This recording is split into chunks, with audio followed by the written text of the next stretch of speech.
जय माता दी दोस्तों, कैसे हैं आप सब। कमेंट बॉक्स में हर हर महादेव लिखना ना भूलिएगा। आज है 9 मई 2025, वैशाख मास है, शुक्ल पक्ष द्वादशी तिथि है और साथ में है प्रदोष व्रत। यानी कि आज जो भी व्यक्ति भोलेनाथ शिव शंकर की विधि विधान से प्रदोष काल में पूजा करेगा, उसके समस्त पापों का नाश होगा, दुख दूर होंगे और कष्टों का निवारण होगा। आज पूजा के समय वज्र योग और हस्त नक्षत्र योग लग रहा है, जो बेहद ही शुभ माना जाएगा किसी भी कार्य के लिए। आज पूजा का शुभ मुहूर्त 7:01 से रात 9:08 तक रहने वाला है। कुल अवधि 2 घंटे 6 मिनट की रहेगी। तो पूजा धूमधाम से और अपने मन से जितनी शक्ति उतनी भक्ति के अनुसार ही करें। और इस दिन शुक्रवार पड़ा है, इसलिए इसे शुक्र प्रदोष व्रत के नाम से जाना जाएगा।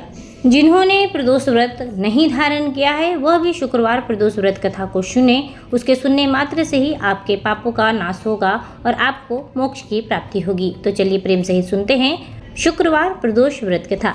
प्राचीन काल की बात है। एक नगर में 3 मित्र रहते थे। तीनों में ही घनिष्ठ मित्रता थी। उनमें एक राजकुमार, दूसरा ब्राह्मण पुत्र और तीसरा सेठ का पुत्र था। राजकुमार व ब्राह्मण का पुत्र का विवाह हो चुका था। सेठ पुत्र का विवाह के बाद गौना नहीं हुआ था। एक दिन तीनों मित्र आपस में स्त्रियों की चर्चा कर रहे थे। ब्राह्मण पुत्र ने नारियों की प्रशंसा करते हुए कहा कि नारीहीन घर भूतों का डेरा होता है। सेठ पुत्र ने यह वचन सुनकर अपनी पत्नी को लाने का तुरंत निश्चय किया। सेठ पुत्र अपने घर गया और माता पिता से अपना निश्चय बताया। उन्होंने बेटे से कहा कि शुक्र देवता डूबे हुए हैं। इन दोनों बहु बेटियों को उनके घर से विदा कर लाना शुभ नहीं होता, अतः शुक्रोदय के बाद अब तुम अपनी पत्नी को विदा कर लाना। सेठ पुत्र अपनी जिद से टस से मस नहीं हुआ और अपने ससुराल में जा पहुंचा। सास ससुर को उसके इरादे का पता चला। उन्होंने इसको समझाने की पूरी कोशिश की, किंतु वह नहीं माना। उन्हें विवश होकर अपनी कन्या को विदा करना पड़ा। ससुराल से विदा होकर पति पत्नी नगर से बाहर निकले ही थे कि उनकी बैलगाड़ी का पहिया टूट गया और एक बैलगाड़ी की तो टांग ही टूट गई। पत्नी को भी काफी चोट आई।